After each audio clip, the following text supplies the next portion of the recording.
gotta move on.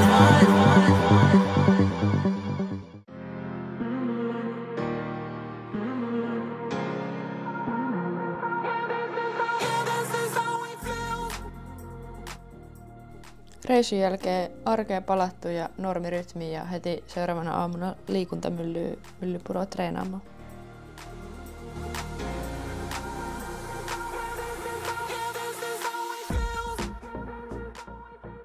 Tässä nuppu ja sitten töihin. Moro töistä täällä Varjon Myllypuron toimipisteessä työpäiväpaketissa. Sitten pitää vielä tehdä asiakaskirjaukset ja riivota jäljet ja sitten kotiin. Pistin tänään lippiksen päähän. Ihan vaan koska oli muumifiilis ja aika usein on töissä.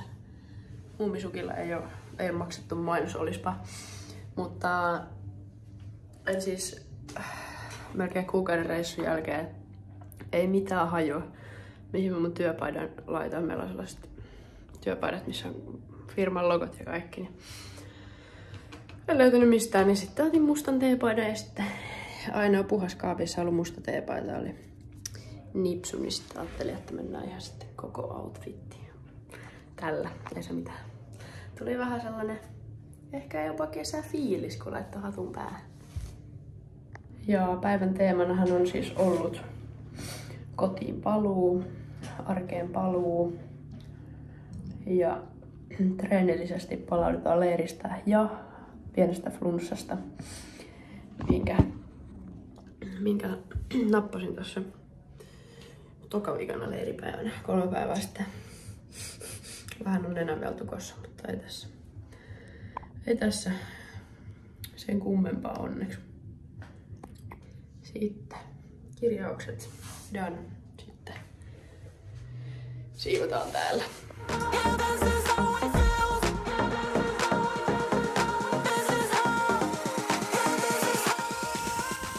Alkuun Suomi tarjoili onneksi vähän aurinkoa, niin ei ollut niin paha arkeen paluu.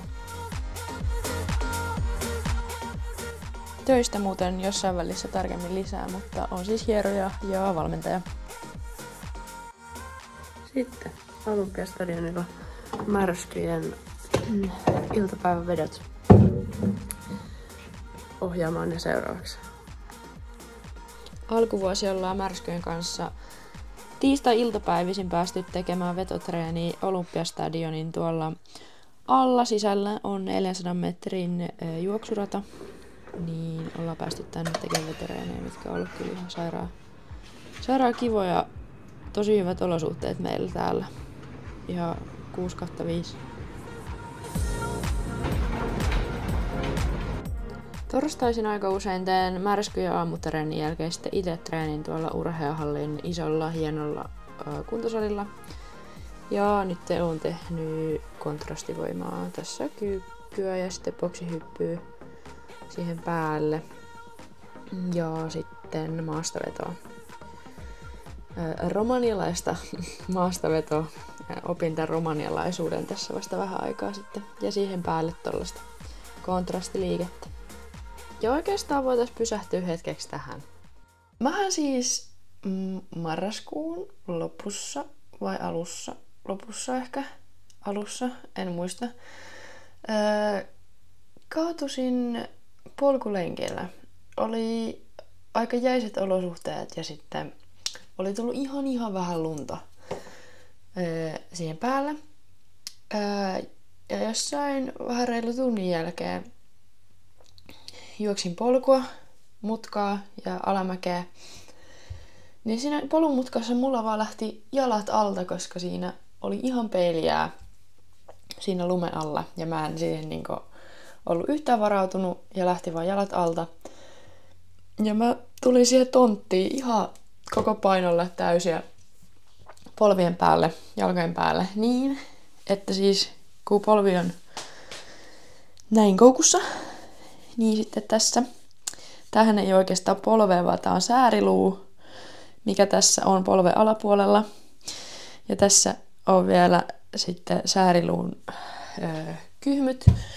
Niin tuon ulkopuoleisen mikä se sanotaan, lateraalisen ulkoreuna, niin kuin tää reuna, tosta toi kyhmy sitten, otti sen verran kovasti osumaa, että siis sieltä löytyi niin kuin ihan murtuma. Hyvin pieni ja hento, mutta löytyi kuitenkin. Ja se parani hyvin. Lopulta onneksi se meni aika silleen kivuttomasti sitten. Se paranemisprosessi siinä meni 6-7 viikkoa varmaan, että se oli niin kuin kunnossa ja sitten lähti siitä maltilla nostaa juoksumääriä takaisin, ettei ota takapakkia, niin siis arvaatte ehkä mahdollisesti, mihin tämä on menossa, kun tämä kuva tähän pysäytettiin. Täräytin sen samaisen säären tohon boksiin aika ikävästi.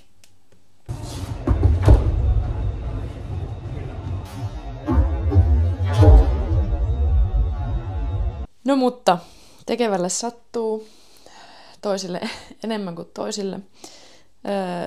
Sattui ihan helvetisti, mutta onneksi ei jäänyt siitä kipuilemaan. Siitä hetken aikaa kattelin tähtiä ja mietin, että ei helvetti, että murtukohan se tosta uudestaan. Mutta joo, sattuu todella paljon. Mutta jalka on kunnossa, nainen on ihan ok kunnossa, joten kaikki on hyvin. Joo. Mitä Upe?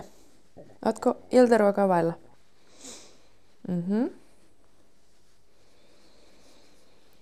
Niinpä niin. Mutta töihin paluusta, no siitäkin, arkeen paluusta on oikeastaan vierähtänyt jo muutama viikko, että tässä on kotona menty ja tehty ihan perus arjen kaavan mukaan töitä ja sitten urheilua. Ja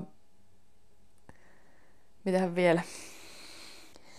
Ei kai tässä kohtaa nyt sitten muuta kuin, että kiva jos katsoit videon tänne asti. Muista tykkää ja tilaa. Ja vaikka jakaakin. Mutta seuraava video. Moro!